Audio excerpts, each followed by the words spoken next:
great state. Well, kind of Florida, kind of New Jersey, so both. Look, no one likes either of them. Hi. Hello, everyone. Thank you for coming out. I do indeed hail from New Jersey, and we don't talk about Florida. And also, I'm doing the camera work for this night, just like you know that this lighting makes us all look like we're in Bohemian Rhapsody right now. So I feel like I should be like, I see a little room full of women, Scaramouche, let's make humorous observances. As you can tell, I'm really good at lyrics. Okay, so who here has not yet gotten their wisdom teeth out?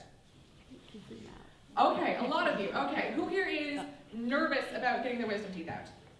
Okay, I got my wisdom teeth out over Christmas break last year, and I was really nervous about it because from what I learned from like pop cultural osmosis, it was either going to be I would be in excruciating pain in my mouth for a week and it would be terrible, or I would be so hopped up on pain meds that everything would look like Adventure Time. I'm straight edge, I don't know how drugs work. But neither of those things happened. I ate, cheesy tomato soup for a week and watched Parks and Rec, and it was fine. So I couldn't drive my car though, which I was really excited about, or I was excited about driving my car because I love my car, it's great. And this was the 1 week it was the middle of December, and yet in my ancestral homeland of New Jersey, it was like 70 degrees, and it was sunny. And I had just gone through midterms in the ice planet Hoth that we call Smith in the winter. So I was very disappointed that I didn't get to go out in that sunshine very much. The one day I had between midterms and getting my wisdom teeth out, I curled my hair out pretty, I did my makeup, and I went thrift shopping. Because I was like, someone is going to see me look good this break before the removal. So when I got my wisdom teeth removed, one of the things that I'm just going to put this down because I feel weird, like a flag. I don't surrender yet. One of the things that they ask you about if you are going in for any kind of surgery is if you have any bruises on your body. And I had 2 very large bruises on my knees.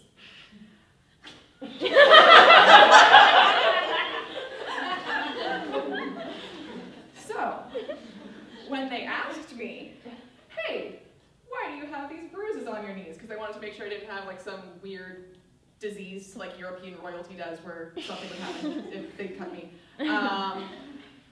I considered, the reason I actually had these bruises on my knees was because to cope with the stress of midterms, some friends and I had been playing a game that pretty much just boils down to wrestling, because I'm an adult. And so I honestly considered, I could explain that to this nurse, or I could tell her that I got them giving my boyfriend a blowjob and end this conversation immediately. But the thing was, I was in a wheelchair. I hadn't had my surgery yet. I don't know why I was in a wheelchair. They just wanted to tell me, you have no autonomy. You're trapped. So I was like, So I was explaining to her, oh yeah, my friends from the sci-fi club and I were doing this thing. Again, I'm an adult. So she was talking to me about college and what I like to do, and other than the lovely SIKOS, a group I am very much involved in is Sisyphus, the Smith Science Fiction and Fantasy Society. Thank you, people who actually came to this show.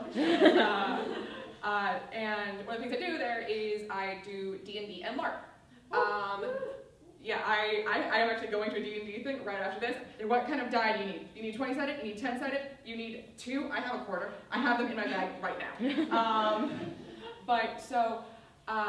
I was explaining to her, oh, I do LARP. That's because I was being wheeled in because, again, you are trapped. And the surgeon, this is the man who is going to be knocking me unconscious and removing parts of my body, says, upon hearing LARP, it's live action role play, without missing a beat that he should have missed. There was a beat built in there that I was going to say, it is like Dungeons and Dragons, but in real life.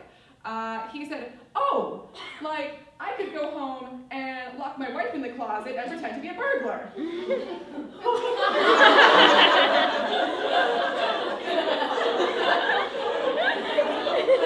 Was my response.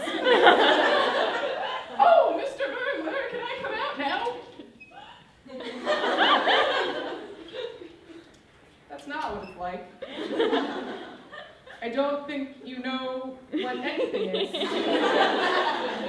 I don't think you know how LARP works. I don't think you know how sexy roleplay is supposed to work. And I don't think you know how burglaries work. Can I get a new surgeon, please?